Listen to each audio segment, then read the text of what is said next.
नमस्कार मित्रों, मैं रमनदीप खंडा आपका MKH वीडियो सीरीज़ के अंदर हार्दिक स्वागत करता हूं।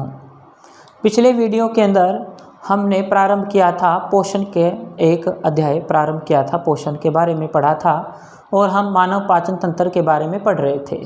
किसके बारे में? मानव पाचन तंत्र के बारे में। और हमने मुख गुहा के बारे में और ग्रसनी के बारे में थोड़ा पढ़ लिया था। ग्रसनी के ऊपर जो ढक्कन होता है उसे क्या कहते हैं? एपिग्लोटिस कहते हैं। क्या कहते हैं? एपिग्लोटिस। और वो भोजन को श्वास नली में जाने से क्या करता है? रोकता है। कई बार खाना खाते समय आपको क्या आने लगती है? हिचकी आने लगती है। कभी कभार अपने फास्ट तरीके से क्या करते हैं? भोजन खाते हैं, तब हमें क्या आ जाती है? एकदम हिचकी आ जाती है। और ये हिचकी किस कारण से आती है? इसी कारण से आती है कि श्वास मार्ग में कोई चीज़ अवरुद्ध हो जाती है। क्या हो जाती है? श्वास मार्ग में कोई चीज़ या कोई रुकावट आ जाती है, जिसके कारण हमें जो हमारा शरीर कहता है कि इसको वापस लिया जाए और हमें क्या आती है? हिचकी आती है। अब उसके बाद अपना जो नेक्स्ट जो भाग है, अंग है, वो है ग्रसिका। ओइसोफेगस कहते हैं, ग्रसिका या ओइसोफेगस। ग्रसिका या ओइसोफेगस ये लगभग 30 सेंटीमीटर लंबी संरचना है।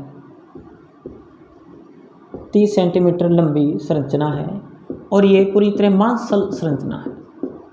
क्या है? मांसल संरचना। मांसल संरचना का तात्पर्य है मांस की बनी हुई। इसमें हड्डी नहीं होती। क्या नहीं होती? इसमें हड्डी नहीं होती। और इसमें कर्माकुंचन तरंग गति चलती है। कर्माकुंचन क्या चलती है? तरंग गति चलती है। अब कर्माकुंचन तरंग गति का क्या तात्पर्य है?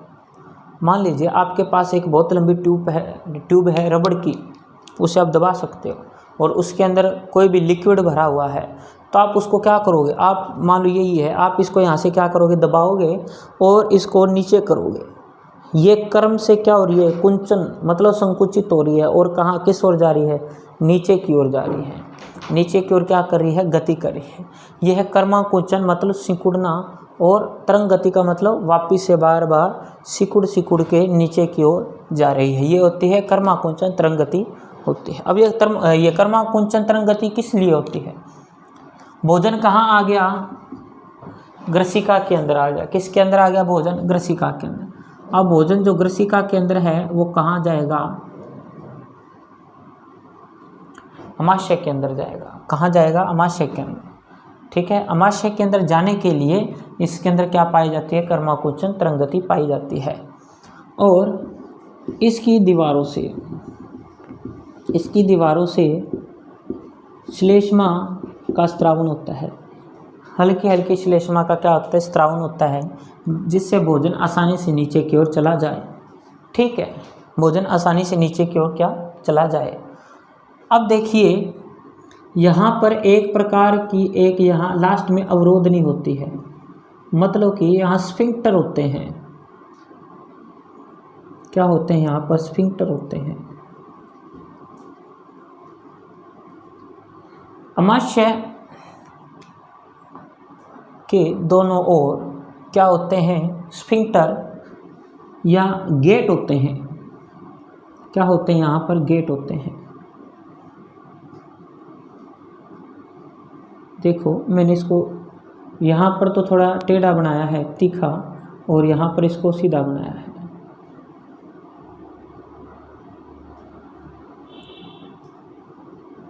ठीक है। जैसे ही भोजन का दबाव पड़ेगा, जैसे ही भोजन का क्या बढ़ेगा? दबाव बनेगा, कर्माकुंचन तरंग गति होगी, तो भोजन इस गेट के द्वारा होकर ये वापस खुल जाते हैं। खुलकर कहाँ जाएगा? अमाशय के अंदर आ जाएगा। ठीक है। लेकिन ये वापस नहीं जा पाएगा। ठीक है। क्यों नहीं जा पाएगा? क्योंकि इधर क्या लगा हुआ है? गेट लगा हुआ है। ठीक है। अब भोजन कहाँ आ गया? अमाशय के अंदर आ गया। कहाँ आ गया? अमाशय के अंदर आ गया। ठीक है। अब इसे कहते हैं अमाशय के अंदर आ गया। अब अमाशय के अंदर भोजन लगभग 2-3 घंटे रुकता है। कहाँ रुकेगा? लगभग 2 घंटे रुकता है। और अमाशय क्या करेगा? भोजन का पाचन करेगा। किस तरह से करेगा? ये बहुत ज़्यादा क्या है? महत्वपूर्ण है। इसे थोड़ा ध्यान से समझिए। अमाशय अमाशय अंग्रेजी के या इंग्लिश भाषा के जय वर्ण या जय अक्षर के क्या है, समान है। और क्या है, ये एक मांसल संरचना है। क्या है, मांसल संरचना। इसके 3 भाग होते हैं। कितने भाग होते हैं अमाशय के? 3 भाग। पहला है कार्डियक, फंडस और पाइलोरिक। कार्डियक, फंडस और पाइलोरिक, इसके 3 भाग होते हैं। कितने भाग? 3। कार्डियक, फंडस और पाइलोरिक। ठीक है।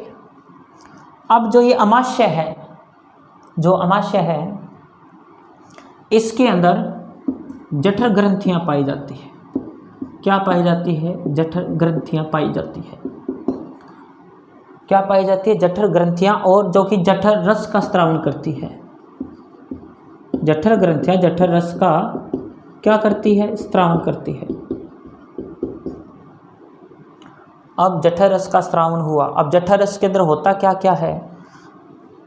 पेप्सिन, रेनिन और हाइड्रोक्लोरिक एसिड। हाइड्रोक्लोरिक एसिड होता है, पेप्सिन होता है और रेनिन होता है। हाइड्रोक्लोरिक एसिड, पेप्सिन और क्या होता है? रेनिन होता है। अब जठर रस का स्त्रावन कितने चरणों में होता है? जठर रस का स्त्रावन कितने चरणों में? 3 चरणों में होता है। कितने चरणों में? 3 चरणों में। एक तो हम जब भोजन को देखते हैं तभी हमें क्या लग जाती है? भूख लग जाती है। एक तो वो चरण।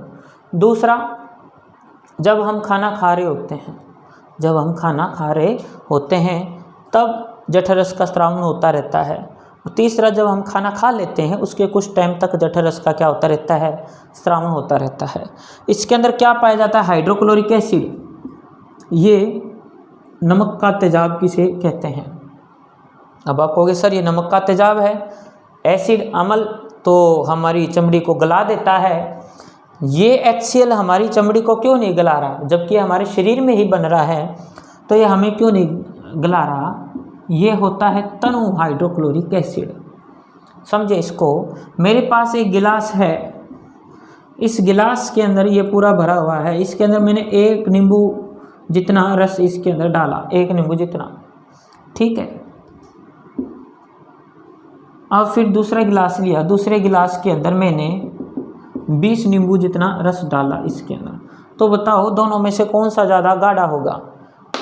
20 वाला, ठीक है, क्योंकि इसके अंदर नींबू की मात्रा क्या है? कम है। उसी प्रकार से ये हाइड्रोक्लोरिक एसिड तो है लेकिन बहुत ज़्यादा इसकी मात्रा क्या है? कम है। और दूसरी बात यह है, ये हमारी भित्ति को नहीं गला पाता। क्यों नहीं गला पाता? क्योंकि अमाशय की जो भित्ति है, ये अमाशय की जो अंदर की जो दीवारें हैं, ठीक है, यहाँ पर श्लेष्मा का स्त्रावन होता है। किसका स्त्रावन होता है? श्लेष्मा ग्रंथियाँ पाई जाती है जो कि श्लेष्मा का स्त्रावन करती है, एक परत चढ़ा लेती है। जैसे ये दीवार है, दीवार के ऊपर एक परत चढ़ा लेती है, ठीक है। एक पहले लेप किया होगा कि अगर जठर रस आएगा तो वो इस दीवार के साथ टच में नहीं होगा, जैसे अपने पेंट करते ना ताकि जंग ना लगे, उसी प्रकार से श्लेष्मा अमाशय की दीवारों पर एक आवरण चढ़ा देती है, ठीक है। अब पेप्सिन क्या काम करता है? हाइड्रोक्लोरिक पेप्सिन और रेनिन। इस जठर रस का कार्य क्या है? ये जठर रस का कार्य है कि भोजन के साथ आए हुए जीवाणुओं को नष्ट करना। ये बहुत खतरनाक होता है। अगर कोई बैक्टीरिया, कोई भी वायरस अगर हमारे इस यहाँ तक पहुँच गया, अगर वो श्वास के द्वारा जाता है तो हमें वो क्या करेगा? हमें वो रोगग्रस्त कर सकता है।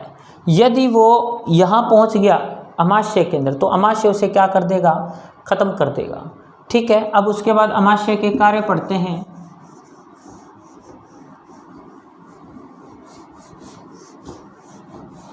भोजन यहाँ कितने घंटे रुकता है? लगभग 2 घंटे रुकता है। कितने घंटे? लगभग 2 घंटे। अमाशय में भोजन 2 घंटे रुकता है, 2 घंटे रुकता है। और क्या होगा? जठरस भोजन का माध्यम क्या बनाएगा? अम्लीय बनाएगा।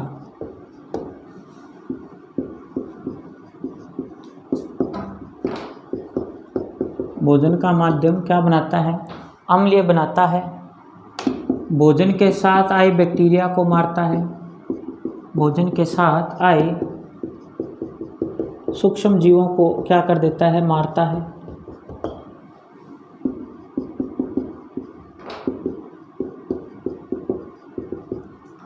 यहाँ पर एक है पेप्सिन एंजाइम।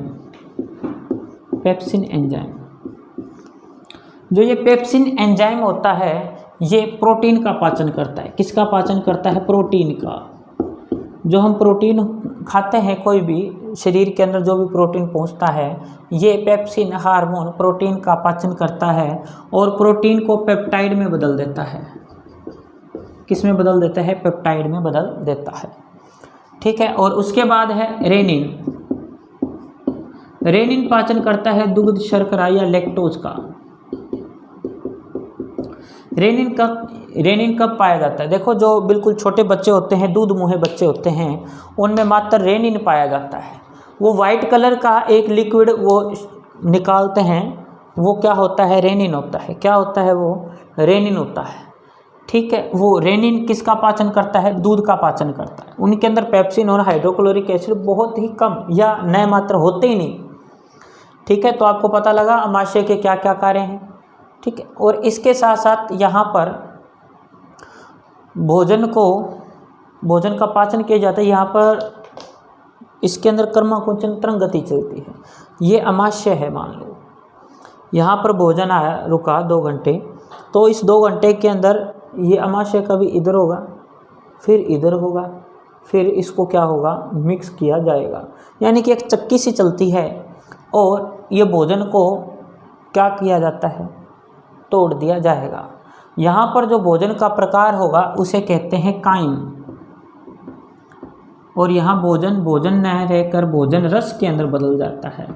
यानी कि पूरी तरह से लिक्विड स्टेट के अंदर आ जाता है, जिसके अंदर क्या होता है? हाइड्रोक्लोरिक एसिड मिक्स हुआ होता है। ये क्या कहलाता है? भोजन काइम कहलाता है। क्या कहलाता है? काइम कहलाता है। अब भोजन कहाँ जाएगा? ग्रहणी के अंदर जाएगा। कहाँ जाएगा? ग्रहणी के अंदर जाएगा। अब ये छोटी आंत के भाग हैं। किसके भाग हैं? छोटी आंत के भाग है। छोटी आंत के 3 भाग होते हैं, डेडुनम, जेजुनम और इलियम।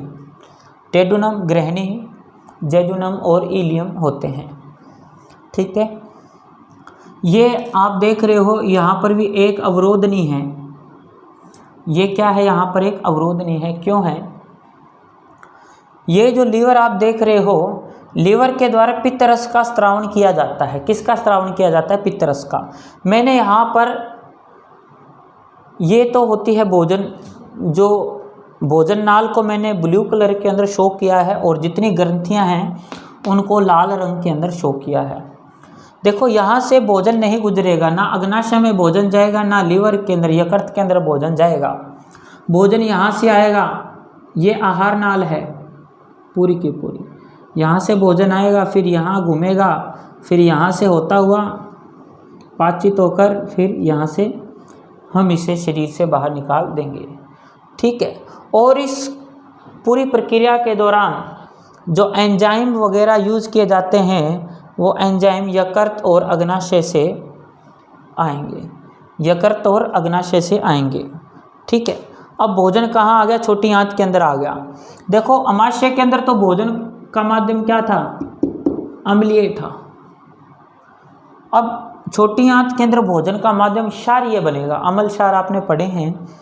भोजन का माध्यम क्या बनेगा? क्षारीय बनेगा। अब भोजन का माध्यम क्षारीय बनेगा तो अम्ल और क्षार मिलने नहीं चाहिए, इसलिए ये ग्रहणी क्या होती है? इस तरह से यहाँ अवरोधनी होती है। ये क्या होती है? बीच के अंदर अवरोधनी होती है। और ये अवरोधनी उसी प्रकार होती है जैसे मैंने आपको बताया था। इस प्रकार से भोजन यहाँ से जा सकता है लेकिन वापस नहीं आ सकता। गेट होते हैं एक प्रकार के। ठीक है। अब भोजन कहाँ आ गया? ग्रहणी के अंदर आ गया। कहाँ आ गया? भोजन ग्रहणी के अंदर आ गया। अब गृहिणी के अंदर 2 प्रकार के एंजाइम आते हैं। कितने प्रकार के? 2 प्रकार के एंजाइम आते हैं। गृहिणी को पढ़ने से पहले हम पढ़ेंगे लीवर को और अग्नाशय को। किसको पढ़ेंगे? लीवर और अग्नाशय को। क्यों? क्योंकि ये ग्रंथियां हैं, इनके जो रस की मैं बात करूँगा फिर उसका कार्य यहाँ गृहिणी के अंदर आएगा। सबसे पहले हम इनको पढ़ेंगे और फिर उसके कार्यों के बारे में चर्चा यहाँ करेंगे। पहला है लीवर, यकृत। क्या है यकृत? शरीर की क्या होती है? सबसे बड़ी ग्रंथि। शरीर की सबसे बड़ी ग्रंथि होती है।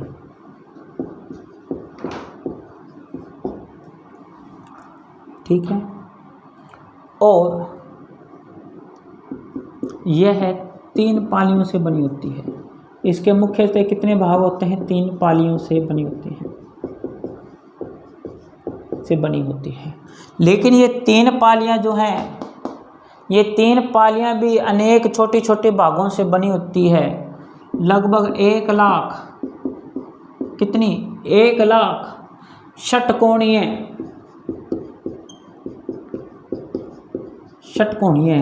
षटकोणीय का मतलब इस तरह से, जिसके 6 कोण हो, षटकोणीय। षट का मतलब 6, 1 2 3 4 5 6।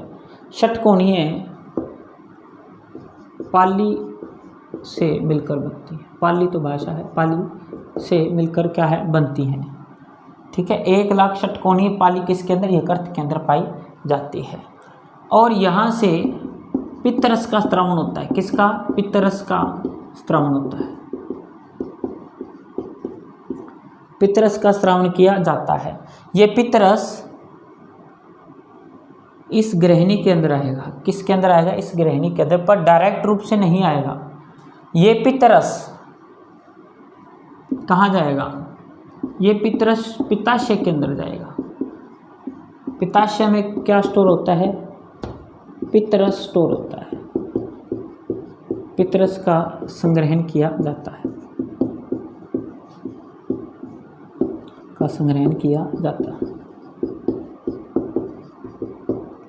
समझाई बात आपको? यकृत शरीर की एक बड़ी ग्रंथि है, 3 पालियां हैं, 1 लाख षटकोणीय पालियों से मिलकर, और पित्तरस का स्रावन, और पित्ताशय में यहाँ से पित्तरस बना और कहाँ स्टोर हुआ? पित्तरस, यहाँ पित्ताशय के अंदर पित्तरस स्टोर हुआ। और ये पित्तरस क्या करता है? वसा का इमल्सीकरण करता है। वसा का इमल्सीकरण करता है, यानी कि वसा को तोड़ता है। और वसा किस किस के अंदर टूटती है? वसा टूटती है वसीय अम्ल, यानी कि वसा का पाचन वसीय अम्ल प्लस गिल्सरोल बनता है। वसीय अम्ल प्लस क्या बनता है? गिल्सरोल बनता है। यह है यकृत के बारे में। किसके बारे में? यकृत के बारे में। ठीक है, पता लगा आपको? अब यहाँ पित्ताशय के अंदर पित्तरस क्या है? स्टोर है। अब पित्ताशय के बारे में थोड़ा सा पढ़ लेते हैं कैसा होता है। यह है लीवर है। क्या है? ये मेरा जो मुट्ठी है वो लीवर है।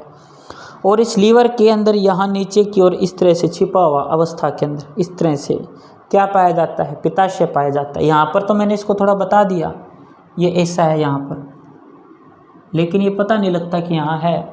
पित्ताशय अपने को दिखाई नहीं देता वैसे। ठीक है।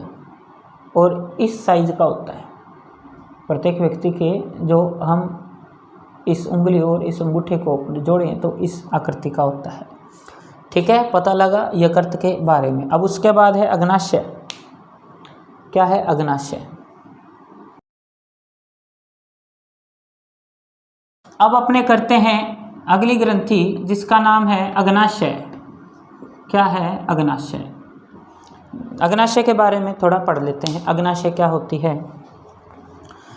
अग्नाशय पहले स्थिति, इसकी स्थिति कहाँ होती है? कहाँ पाई जाती है? अग्नाशय है कहाँ पाई जाती है?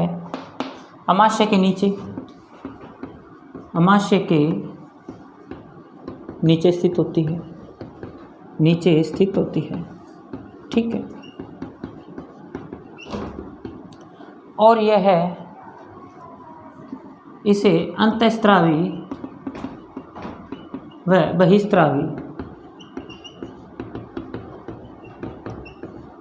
दोनों प्रकार की ग्रंथि के रूप में कार्य करती है। अंतःस्रावी व बहिस्रावी ग्रंथि दोनों के रूप में क्या करती है, ये कार्य करती है। अब बात आती है अंतःस्रावी ग्रंथियाँ क्या होती है और बहिस्रावी ग्रंथियाँ क्या होती है। अंतःस्रावी और बहिस्रावी क्या होती है, देखो कोई भी ग्रंथि होती है, ये कोई ग्रंथि है, इसने अपना स्राव छोड़ा,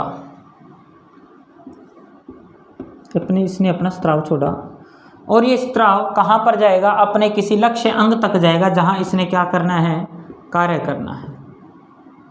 जहाँ इसने क्या करना है, कार्य करना है, उस लक्ष्य अंग तक ये स्राव जाएगा। ठीक है, और इस लक्ष्य अंग तक स्राव जाके ये अपना कार्य करेगा। ठीक है, लेकिन ये जा किसके द्वारा रहा है, अगर किसी ग्रंथि द्वारा स्राव, अगर किसी ग्रंथि द्वारा स्राव एक विशेष वाहिनियों द्वारा भेजे जाते हैं, विशेष वाहिनियों या विशेष नाड़ियों के द्वारा भेजे जाते हैं, तो ऐसी ग्रंथि को कहते हैं बहिस्रावी ग्रंथि।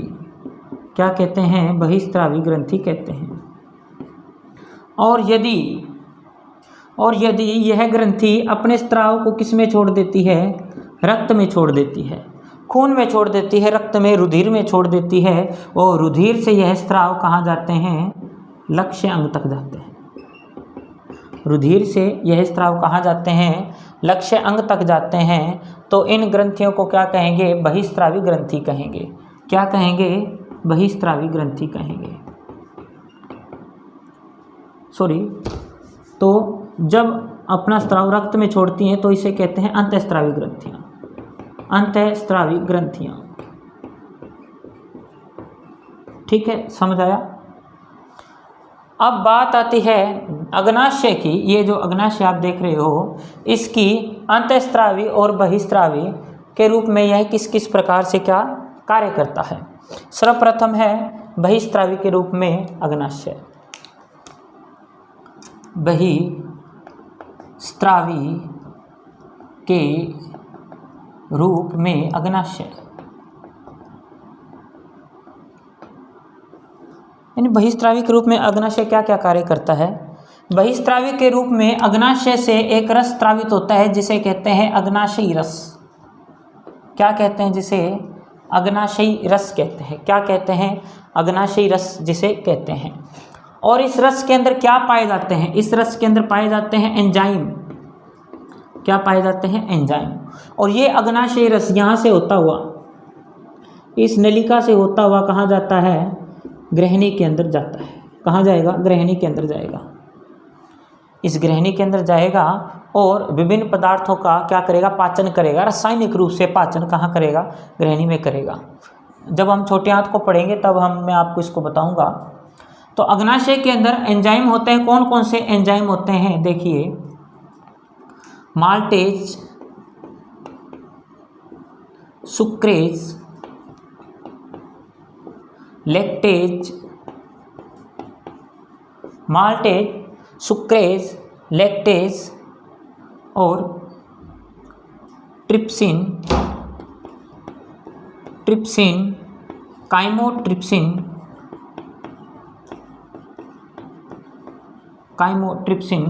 लाइपेज, न्यूक्लियेज,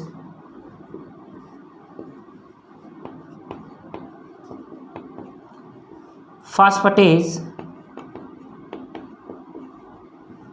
डाईफास्फेटेज,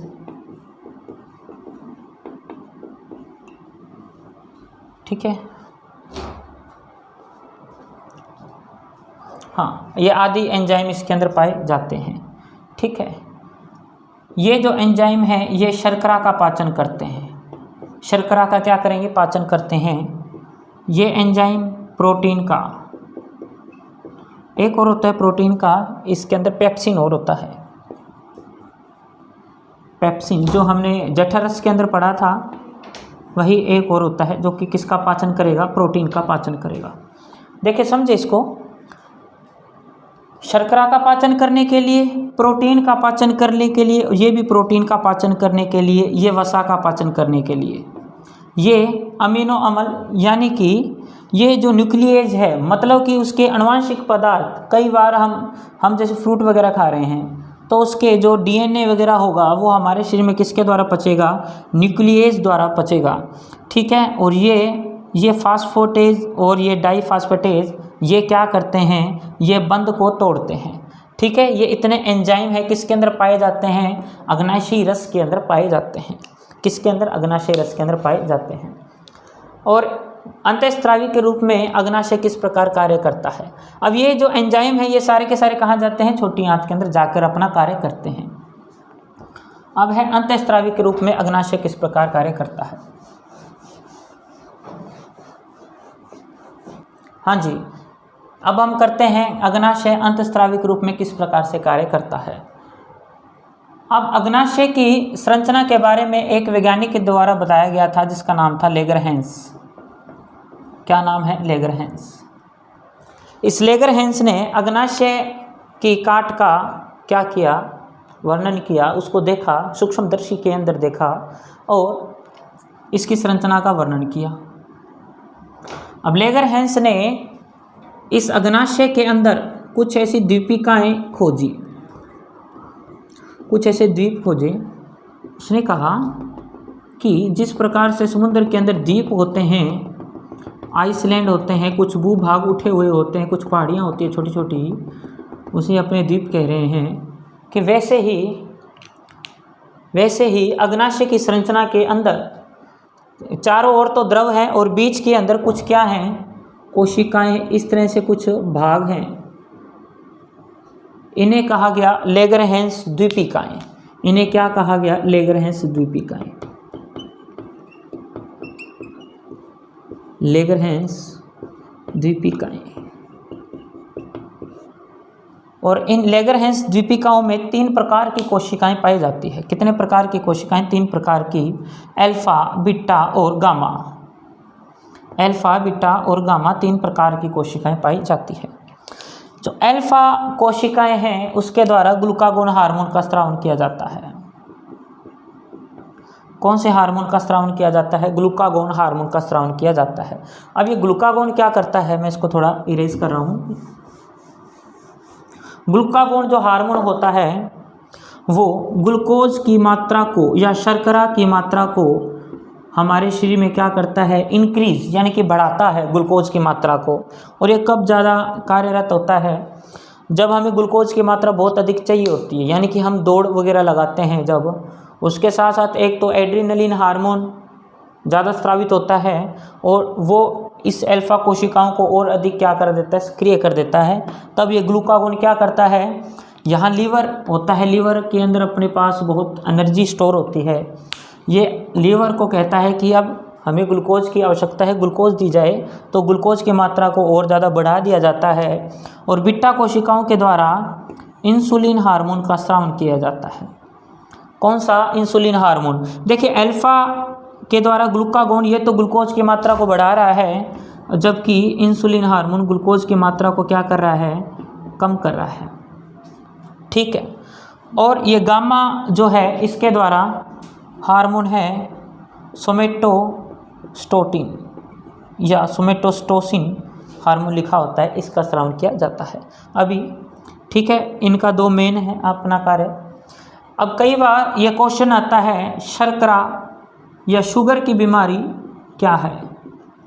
शुगर की बीमारी आपने सुना होगा, मधुमेह सुना होगा, डायबिटीज़ जिसे हम कहते हैं। क्या होता है डायबिटीज़, समझिए कि शरीर के अंदर जो शर्करा की मात्रा है वो क्या हो जाती है, बहुत अधिक बढ़ जाती है। शर्करा की मात्रा बहुत अधिक बढ़ जाती है, जिसे हम क्या कहते हैं, शुगर की बीमारी कहते हैं। क्यों कहते हैं, क्योंकि अब ये ऐसा क्यों होता है, क्योंकि जब शरीर के अंदर इंसुलिन हार्मोन की मात्रा क्या हो जाए, कम हो जाए। अब ये ऐसा क्यों होता है, क्योंकि हमारे दैनिक जो दैनिक कार्य हैं वो हमारे क्या हो जाते हैं, बिगड़ जाते हैं। हमारा खान पान सही नहीं होता, या हम जंक फूड, अल्कोहल आदि का ज़्यादा सेवन करते हैं तो सिस्टम बिगड़ जाता है और ग्लूकागोन हार्मोन का जो स्रावन है वो ज़्यादा हो जाता है, इंसुलिन का स्रावन क्या हो जाता है, कम हो जाता है, जिसके कारण हमारे शरीर में ग्लूकोज का स्तर बहुत अधिक बढ़ जाता है और इसी अवस्था को क्या कहते हैं, शुगर या मधुमेह रोग कहते हैं। आशा करता हूँ आपको इतना टॉपिक समझ आया होगा। अगली वीडियो में हम करेंगे छोटी आंत के कार्य, बड़ी आंत के कार्य और भी टॉपिक। तब तक के लिए पढ़ते रहिए। धन्यवाद।